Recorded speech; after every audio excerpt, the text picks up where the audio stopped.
मैं doctor Gajendra Chakradhari, HOD department of geography, Batmool Ashram college, मापपल्ली सालेवना, जिला रायगढ़, छत्तीसगढ़। और आप सबका हार्दिक स्वागत है इस सत्र में। और हम आज बात करेंगे MA क्लास 4th चतुर्थ सेम ज्योग्राफी और 3rd यूनिट के अंतर्गत एक विशेष टॉपिक। ये टॉपिक है एग्रीकल्चर टाइपोलॉजी क्रॉस्टोविकीज मेथड। ये है कृषि प्रकारिकी क्रॉस्टोविकी विधि। इस विधि को जानने से पहले या कृषि की प्रकारिकी को समझने से पहले आइए हम एग्रीकल्चर को समझें कि एग्रीकल्चर यानी कि कृषि क्या है, इसका अर्थ और परिभाषा किस प्रकार से हम इसको लें। तो उससे पहले हम बात करते हैं कृषि की, एग्रीकल्चर की। हिंदी के कृषि शब्द की जो उत्पत्ति हुई है या संस्कृत के कृष धातु से हुई है और जिसका तात्पर्य होता है जोतना या खींचना होता है। जिसका तात्पर्य होता है जोतना या खींचना या कृष धातु संस्कृत का।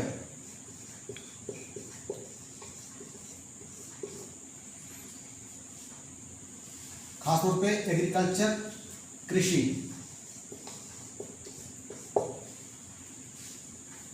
और हम बात करें एग्रीकल्चर अंग्रेजी के पर्याय हैं और यह लैटिन भाषा के 2 शब्दों से मिलकर बना हुआ है। एग्री और दूसरा कल्चरल। एग्री अर्थात लैंड या फील्ड से है, तथा कल्चर का जो शाब्दिक अर्थ जो हम देखते हैं ये होता है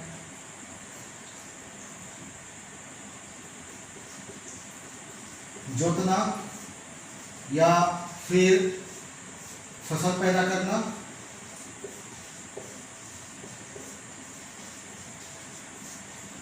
ये इस तरह से या इसका अर्थ ये हुआ कि भूमि को जोतकर फसल उगाना या फसल पैदा करना या तैयार करना, ये होता है एग्रीकल्चर या कृषि।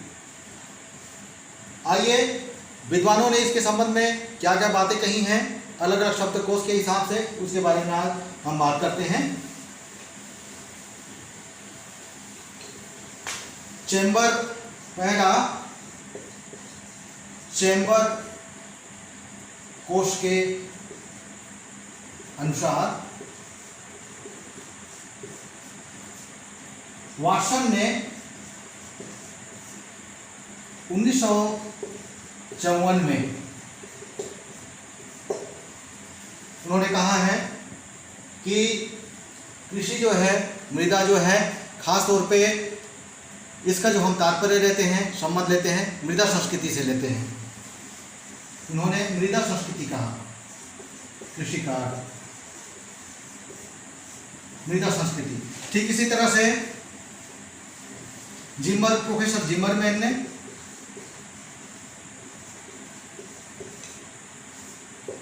1951 में इन्होंने कहा कि कृषि के अंतर्गत भूमि पर किए जाने वाले मानवीय कार्य, कृषि के अंतर्गत भूमि पर किए जाने वाले मानवीय कार्य, जैसे खेतों के लिए भूमि का तैयार करना, खेती के लिए जुताई करना और साथ ही साथ फसल उगाना, पशुपालन करना, मत्स्य पालन करना और इसके अलावा जीवों को पालने से संबंधित कार्य जो है इसके अंतर्गत किए जाते हैं।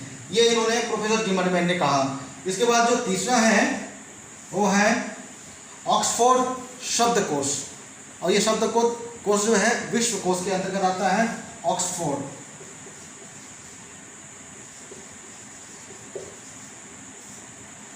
शब्दकोश के मुताबिक कृषि क्या है। इन्होंने भी खास तौर पे एग्रीकल्चर को मृदाकर्षण और खेतीबाड़ी का विज्ञान कहा है। उन्होंने इसको एग्रीकल्चर को मृदाकर्षण और खेतीबाड़ी का विज्ञान इन्होंने बताया है, जिसके अंतर्गत संग्रहण, जुताई करना, पशुपालन इत्यादि को इसमें शामिल कर दिया जाता है। ये है कृषि, एग्रीकल्चर। ये हो गई इसका अर्थ और इसकी परिभाषा के बारे में जानकारी, और जिसको जानना बहुत ज़रूरी था। इसके बाद हम आगे बढ़ते हैं, अगले इसकी बारे में बात करते हैं। Agriculture typology, Kostrowicki method.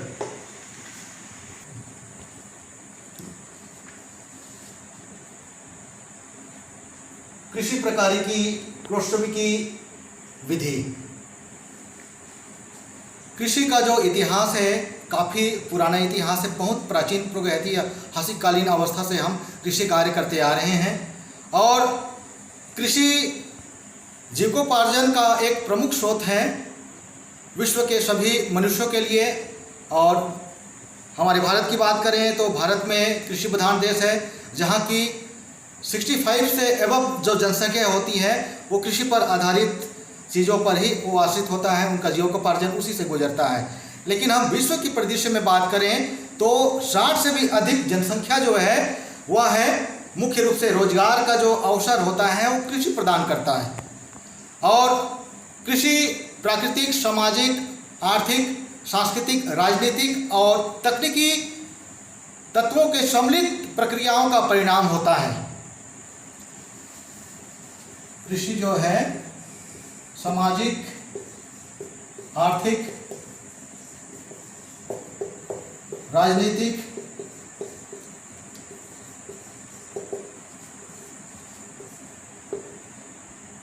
सांस्कृतिक और तकनीकी, सामाजिक, आर्थिक, राजनीतिक, सांस्कृतिक और तकनीकी प्रक्रियाओं के परिणाम फलस्वरूप जो है ये सभी जो कारक हैं ये प्रभावित करते हैं। ये सभी कारक हैं और ये इनकी जो भिन्नताएं होती हैं ये एक अलग परिस्थिति का निर्माण भी करते हैं। कृषि के कार्यों में अगर हम समानता की बात करें, जो समानता पाई जाती हैं, अतः इन्हीं समान लक्षणों वाले समूह को हम इसमें सम्मिलित करते हैं। और विश्व को समान लक्षण वाले समूह में हम एक विशिष्ट तौर पर, एक वातावरण के तौर पर उसे हम समाहित करते हैं। और इसी एक विशिष्ट वातावरण वाले जो प्रदेश होते हैं उसको हम लोग, जो समान अवस्था को बताता है कृषि के प्रकारिकी को, और इसी को हम विशिष्ट कृषि प्रदेश कहते हैं। और इस कृषि विशिष्ट प्रदेश के अंतर्गत हम रखते हैं भूमध्य सागरीय वाले भाग। ये आप देख रहे हैं भूमध्य सागरीय वाले भाग, ये वाले हिस्से, इसमें केप वाले जो प्रांत हैं ये इसमें शामिल होते हैं इस विशिष्ट प्रदेश के अंतर्गत। और वहीं ये चिली वाले जो क्षेत्र हैं अर्जेंटीना के अंतर्गत, दक्षिणी अमेरिका महाद्वीप में चिली, और उसी तरह से ऑस्ट्रेलिया के दक्षिणी पश्चिमी वाले जो हिस्से हैं, और न्यूजीलैंड के ये जो उत्तर वाले जो द्वीप हैं, इस द्वीपों में ये विस्तारित होते हैं विशिष्ट क्षेत्र। ये भूमध्य सागरीय वाले क्षेत्र में गिने जाते हैं। और कृषि प्रकारिकी का अगर हम विश्लेषण करें तो निर्णय में प्रयोगात्मक, व्यवहारिक तथा विधि तंत्र और संबंधित कई प्रकार की समस्याएं आती हैं। और विगत 60 वर्षों से हम देख रहे हैं कि कृषि की संरचना, इसके प्रकार में, इसके क्षेत्र के निर्धारण में आदि से संबंधित चीज़ों में काफ़ी सारे परिवर्तन देखने को मिल रहे हैं। इसमें हुए हैं अभी तक हम बात करते हैं तो। और इस अध्ययन में अलग अलग सामग्रियों का प्रयोग किया गया है तथा कार्य पद्धतियाँ भी एक स्वतंत्र तकनीक के रूप में विविधता के साथ इसमें कार्य कर रहे हैं। और लेकिन इसमें हम देखते हैं कि इसमें इस कार्य में जटिलताएं भी आती हैं। अब इन्हीं जटिलताओं को दूर करने के लिए, कृषि के प्रकार की जटिलताओं को दूर करने के लिए ही यहाँ पर हम कृषि प्रकारिकी या टाइपोलॉजी का उपयोग करते हैं। कृषि प्रकारिकी का हम उपयोग करते हैं। सुनिश्चित कार्यप्रणाली की अगर बात करें, जिसके माध्यम से किसी भी प्रकार के स्तर के कृषि प्रदेश को हम एक अच्छी पहचान कर उसका सीमांकन भी हम कर सकते हैं, और ज़्यादा जरूरत पड़े तो हम एक क्रमबद्ध सिस्टमेटिक रूप से हम उसका व्यवस्थित क्रम बना करके उसका हम सीमांकन कर सकते हैं इस टाइपोलॉजी के माध्यम से, इस प्रकारिकी के माध्यम से। आइए कृषि प्रकारिकी की अवधारणा की बात करते हैं।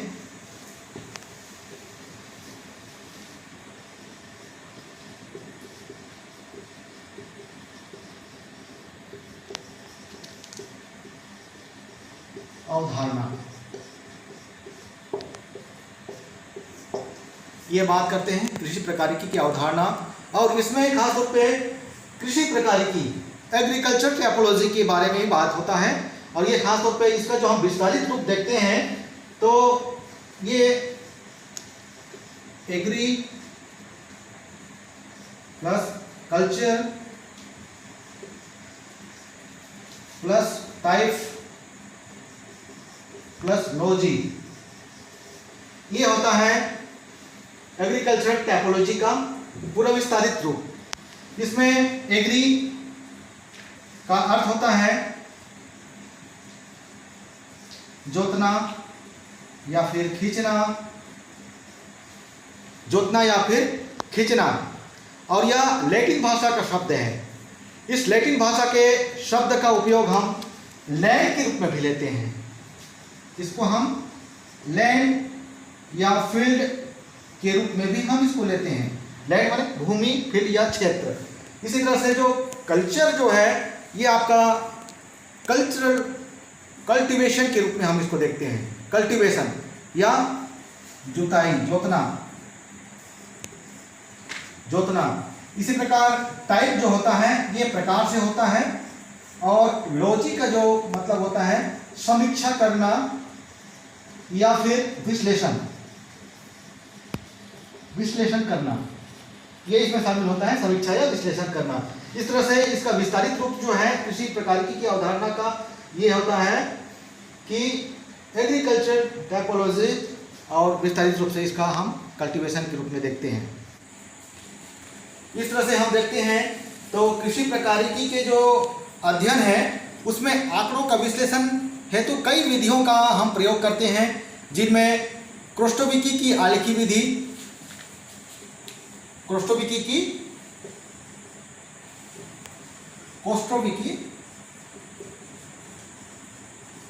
की आलेखी विधि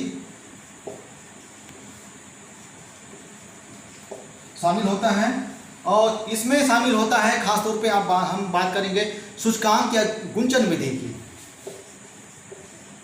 सूचकांक या गुंचन, गुच्छन भी कह सकते हैं। और जो तीसरा होता है बहुत ही महत्वपूर्ण, कारक विश्लेषण विधि। कारक विश्लेषण विधि, ये तीन विधियां जो हैं इसके अंतर्गत हम रखते हैं, और बहुत ही महत्वपूर्ण है ये तीनों विधियां, जिसमें क्रोस्टोविकी का जो आलेखी विधि है ये बहुत ही इंपॉर्टेंट है, इसमें आता है। अब हम बात करते हैं क्रोस्टोविकी।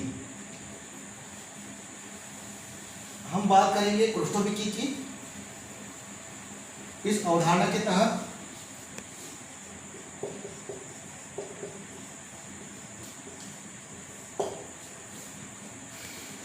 इन्होंने जो मॉडल दिए हैं टाइपोग्राम के रूप में, क्रोस्टोविकी ने मॉडल दिए हैं टाइपोग्राम के रूप में।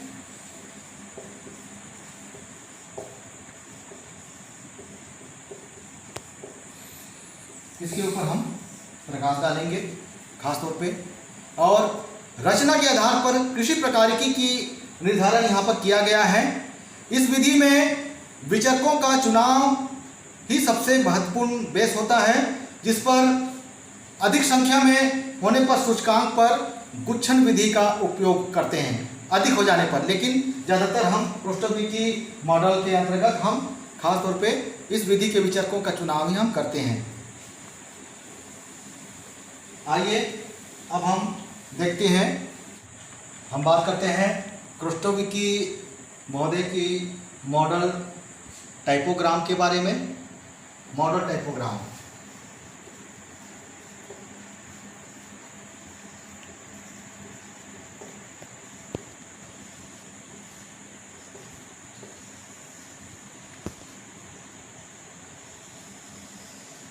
एक गोल क्षेत्र वृत्ताकार का,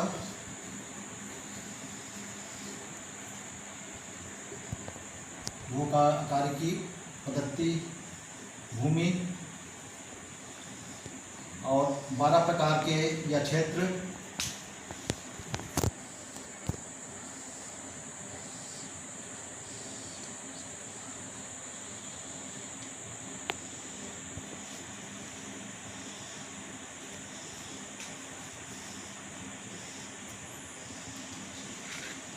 ये 12 क्षेत्र हैं। इस 12 क्षेत्र के अंतर्गत खास तौर पे खेतों की संरचना एवं उनका संचयन ये भाग को बताता है। खेतों की संरचना एवं संचयन ये वाला भाग आता है, जिसमें हम बात करते हैं खेतों के औसत आकार का। ये खेतों के औसत आकार है, खेतों के औसत आकार इसमें होते हैं। और ये जो भाग हैं ठीक इसके मध्य में 1 2 3 4 5 6 ये 7, 1 2 3 4 5 6 7 8 9 10 11 12 भाग। और ये 7 नंबर का जो भाग है इसमें आता है खाद्यान्न फसल का, सर्वाधिक खाद्यान्न फसल की उत्पादन या उसकी मात्रा, सर्वाधिक फसल की मात्रा इसमें शामिल होता है। इसमें शामिल होता है ये मेन चीज़ों के बारे में मैंने दोनों सर्वाधिक फसल की मात्रा और खेतों के औसत आकार को यहाँ पर चित्रित किया है डायग्राम में। और ठीक इसी तरह से ये भाग जो है आपका रासायनिक उर्वरक, 5वां भाग जैव उर्वरक, 4था भाग भूमि उत्पादकता, 3रा भाग भूमि उत्पादन गहनता, और ये खासतौर पे श्रम उत्पादन क्षेत्र है, श्रम उत्पादन क्षेत्र है। भूमि उत्पादक क्षेत्र गहनता, भूमि उत्पादकता, जैव उर्वरक, रासायनिक उर्वरक, सर्वाधिक फसल की मात्रा, और ये है व्यापारिक स्तर का विकास या व्यावसायिक स्तर का विकास भी हम इसको रख सकते हैं, जिसमें व्यापारिक उत्पादन का उन्नयन इसमें शामिल होता है। इस भाग में 12 से लेकर ये जो 1 से लेकर 12 वाला जो बीच का जो भाग है ये व्यापारिक उत्पादन का उन्नयन का क्षेत्र है, ये व्यावसायिक है। ये खेतों की औसत आकार, उसके औसत आकार पर व्यावसायिक स्तर निर्भर करता है। और ये वाला भाग है सिंचाई का स्तर, ये वाला भाग है सिंचाई का स्तर। वहीं ये वाला भाग है श्रम निवेश का, श्रम शक्ति निवेश का, और ये वाला भाग है पशु शक्ति निवेश का। और ठीक इसी तरह से ये जो 8वां वाला जो भाग है, ये वाला भाग आता है, ये पशु शक्ति निवेश है, श्रम शक्ति निवेश, और ये है मशीन शक्ति निवेश। यहाँ पे आप मशीन शक्ति, पशु शक्ति के रूप में जितनी भी गाय है, बैल है, उसको हम लोग जुताई के रूप में इसका उपयोग हम कर सकते हैं, दुग्ध व्यवसाय के रूप में उसका उपयोग कर सकते हैं। मशीन शक्ति का उपयोग हम इनको तकनीकी रूप में उत्पादन में हम करते हैं। श्रम की आवश्यकता पड़ती है, उसमें निवेश करना पड़ता है, सिंचाई का स्तर बढ़ाना पड़ता है, तब कहीं जाकर व्यावसायिक स्तर जो है बढ़ता है। खेतों के आवश्यकता, श्रम का उत्पादन हम करना पड़ेगा, हमको भूमि उत्पादक जो गहनता है उसको हमको देखना पड़ेगा कि किस प्रकार से हम अधिक से अधिक जो है प्रति इकाई क्षेत्र में हम अधिक से अधिक हम फसल वहाँ पर शस्य के रूप में वहाँ पे शस्य ले लें। भूमि उत्पादकता, भूमि का जो हम उत्पादन हम कैसे बढ़ाएं, उत्पादकता कैसे रखें, उसके लिए हम जैव उर्वरक का उपयोग करते हैं। और जैव उर्वरक के अंतर्गत जब उपयोग होता है तो यहाँ पर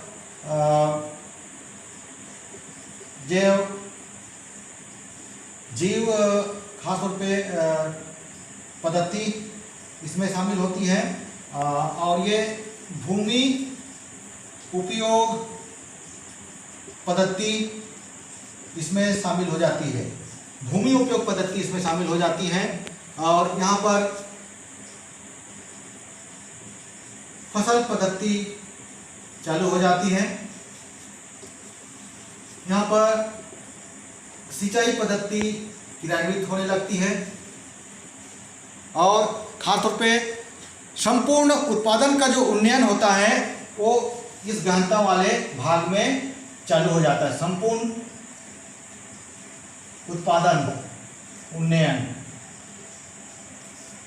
संपूर्ण उत्पादक का उन्नयन यहाँ पर होते हुए हम देखते हैं। और यहाँ पर भूमि फसल पद्धति, भूमि उत्पादकता के रूप में वहाँ पे पद्धतियाँ, भूमि उत्पादन पद्धति, यहाँ पर ये पद्धतियाँ यहाँ पर चालू हो जाती हैं मेथड के रूप में, और ये दर्शाते हैं कि हम किस तरह से हम भूमि का उपयोग करते हैं एक अलग अलग रूप में, एक अलग अलग प्रकारिकी के अंतर्गत, एक अलग सिचुएशन के अंतर्गत। इस तरह से ये जो प्रकारिकी है एक अलग अलग एरिया को कवर करते हुए ये यहाँ पर बात की जाती है इस टाइपोग्राम का। ये है मॉडल टाइपोग्राम क्रोस्टोकी विधि का। आइए आगे हम बात करते हैं एक अगले इसी में कि हम कृषि के प्रकारिकी का हम जो प्रकार है जो क्रोस्टोविकी महोदय ने बताया है उसके बारे में हम बात करते हैं। क्रोस्टोविकी द्वारा निर्धारित कृषि के मुख्य प्रकार विश्व के परिप्रेक्ष्य में, आइए बात करते हैं। क्रोस्टोविकी द्वारा निर्धारित कृषि के मुख्य प्रकार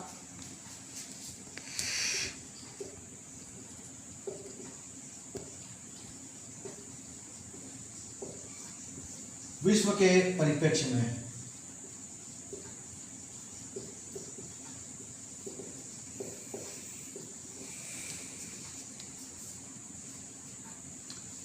क्रोस्टोविकी ने 1976 में गहन अध्ययन करते हुए और अपने अनुभवों को रखते हुए स्वयं के वर्गीकरण के आधार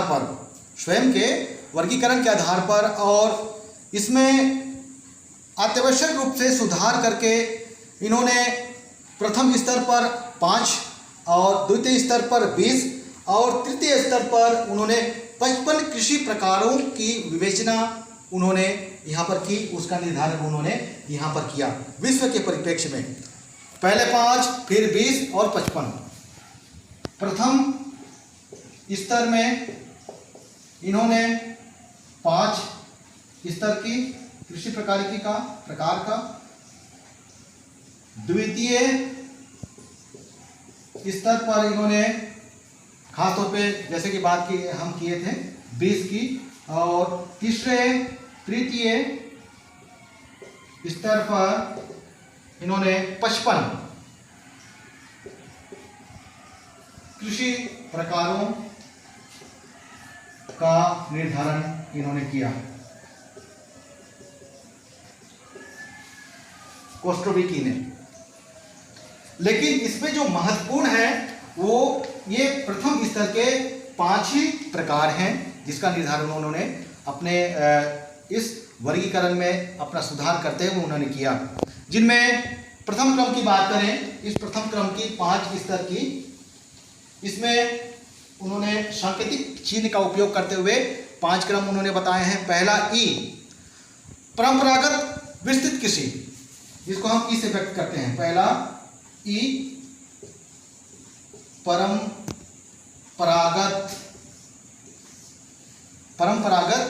विस्तृत कृषि।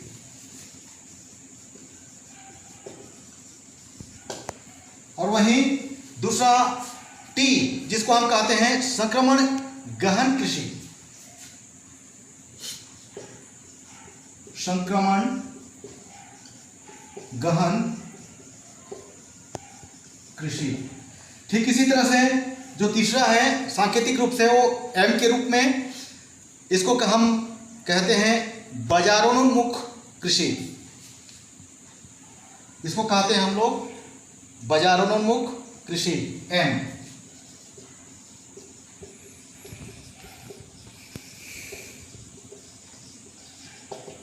और चौथा के रूप में एस, सामाजिकृत कृषि। एस, सामाजिकृत कृषि। और पांचवें स्वरूप के अंतर्गत एल, उच्च विशेषीकरण पशुपालन। उच्च एल के रूप में उच्च विशेषीकरण पशुपालन, खास तौर पे पशुपालन की जो विधि है, पशुपालन की विधि, संग्रहण, ये सभी इसमें शामिल किए जाते हैं। इस तरह से ये जो 5 प्रथम स्तर जो उन्होंने बताए थे हमारे महोदय ज्योग्राफर कोस्ट्रोविकी ने, इसमें ई, टी, एम, एस और एल, परंपरागत विस्तृत कृषि, संक्रमण गहन कृषि, बाजारोन्मुख कृषि, सामाजिकृत कृषि, उच्च विशेषीकरण पशुपालन कृषि, ये शामिल है इसके निर्धारण में। ये बहुत ही महत्वपूर्ण है, हम इसी के बारे में चर्चा करेंगे। ई, परंपरागत विस्तृत कृषि की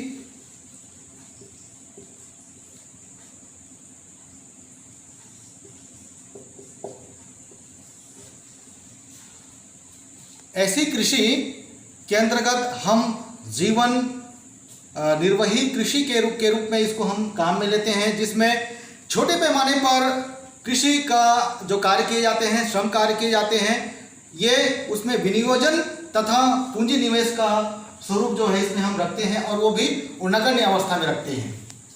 और इसमें कृषि का जो प्रारूप होता है बहुत ही गहन रूप में होता है, यह परंपरागत विस्तृत कृषि के अंतर्गत गहन। और क्योंकि गहन हमारे पास कृषि का जो क्षेत्र हम लेते हैं परंपरागत विस्तृत कृषि, तो उसमें जो क्षेत्र होता है काफ़ी कम होता है, लेकिन उस कम वाले क्षेत्र में हम अधिक उत्पादन लें तो उसमें हम गहनता स्वरूप वहाँ पे हम कृषि कार्य करते हैं, और वो विस्तृत कृषि के रूप में हम यहाँ पे देखते हैं। उत्पादन इसमें न्यूनता के स्वरूप के अंतर्गत देखा जाता है। इसके बाद आता है दूसरा कृषि जो है टी, ये है संक्रमण गहन कृषि।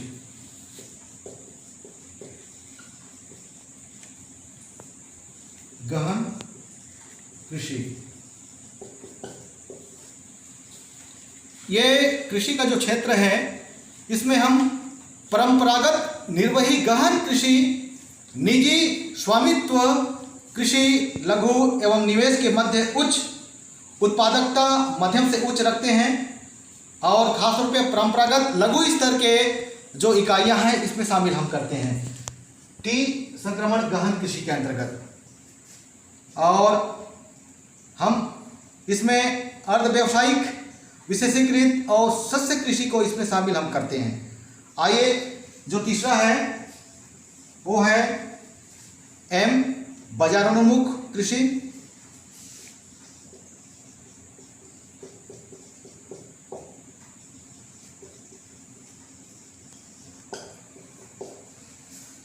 इस बाजारोन्मुख कृषि में, जिसको हम एम के द्वारा व्यक्त कर रहे हैं, ये खासतौर पे कृषि की एक प्रमुख विशेषता है और इसमें ये विशेषता देखने को मिलती है कि मानवीय श्रम के साथ साथ अधिक पूंजी लागत के साथ इसका उत्पादन प्राप्त किया जा सकता है। यह व्यावसायिक का उच्च स्तर होता है, व्यावसायिक कृषि का यह एक उच्च स्तर होता है।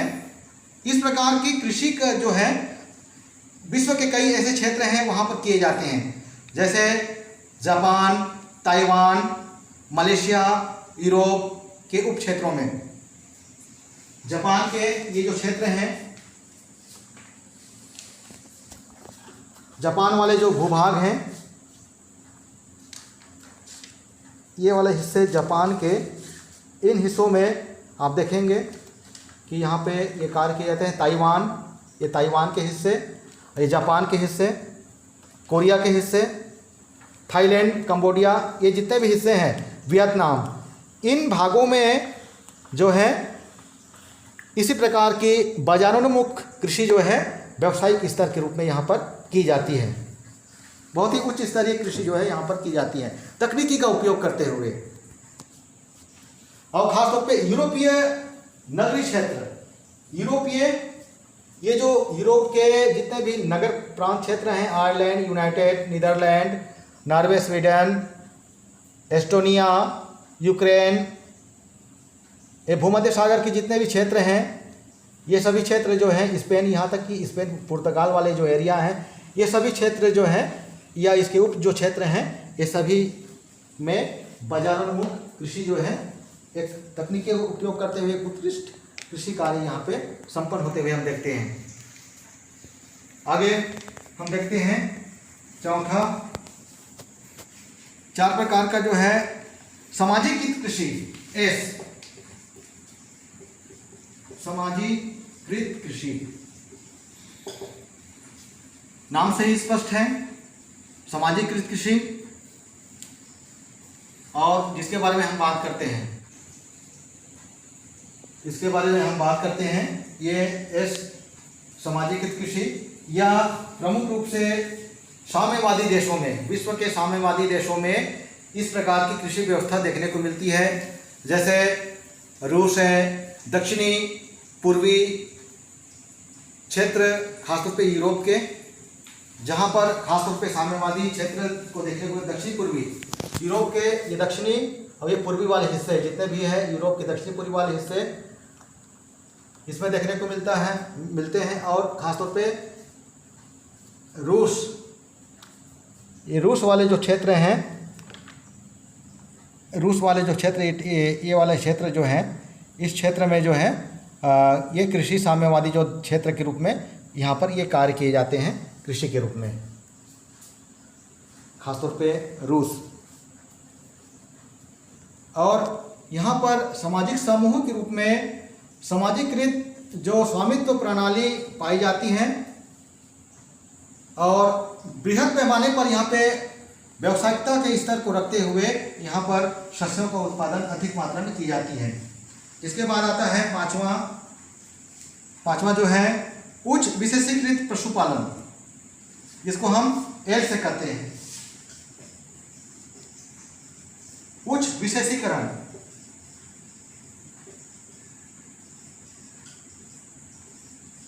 पशुपालन कृषि, ये एल के रूप में जिसको हम प्रदर्शित करते हैं। और यह खासतौर पे वर्तमान समय की अगर बात करें तो बृहद नगरों के जो उपान क्षेत्र होते हैं, इन उपान क्षेत्रों में एक विशिष्ट प्रकार के व्यापारिक महत्व के कार्य जो हैं कृषि के रूप में किए जाते हैं। जैसे आपका पशुपालन है, मुर्गी पालन है, दुग्ध उत्पादन है, मांस, ऊन, चमड़ा, हड्डी इत्यादि के जो क्षेत्र हैं वो इस क्षेत्र में किए जाते हैं, ये उच्च विशेषीकरण वाले क्षेत्र में। खासतौर पर पशुपालन से संबंधित कृषि को यहाँ पर महत्व दिया जाता है। इसके अंतर्गत आते हैं डेनमार्क, हॉलैंड, न्यूजीलैंड और ऑस्ट्रेलिया, माफ कीजिएगा, ऑस्ट्रेलिया। खासतौर पे डेनमार्क के अलावा हमने बात किए थे हॉलैंड की, न्यूजीलैंड के हिस्से, हॉलैंड के हिस्से, ये वाले हिस्से विश्व में यहाँ पे पशुपालन किया जाता है। न्यूजीलैंड, हॉलैंड, जो मैंने इसमें पहले बात की थी, और इसके बाद जो है खासतौर पे ऑस्ट्रेलिया, ये ऑस्ट्रेलिया के क्षेत्र, और डेनमार्क, हॉलैंड, ऑस्ट्रेलिया, न्यूजीलैंड, इन क्षेत्रों में खासतौर पर उच्च विशेषीकरण पशुपालन कृषि जो है विस्तृत मात्रा में किए जाते हैं। और इस प्रकार से हम देखते हैं तो उच्च विशेषीकरण पशुपालन के साथ साथ ये 5 प्रकार के जो प्रथम स्तर के जो कोष्टोविकी द्वारा जो निर्धारित कृषि के जो प्रकार हैं विश्व के परिप्रेक्ष्य में, ये महत्वपूर्ण बात इसमें आती है। और ये सभी कोष्टोविकी के कृषि प्रकारिकी के विधि के अंतर्गत शामिल हैं। और इसी तरह से यह महत्वपूर्ण जो टॉपिक है एग्रीकल्चर टाइपोलॉजी, कोष्टोविकी मेथड, ये इसमें आज हम यहीं तक ये अध्ययन में हम पढ़ते हैं। तो स्टूडेंट, ये लेक्चर वीडियो देखने के लिए आपको बहुत बहुत धन्यवाद, और मिलते हैं एक नए लेक्चर, एक नए क्लास के लिए। और तब तक के लिए आप सबको एक बार फिर बहुत बहुत धन्यवाद।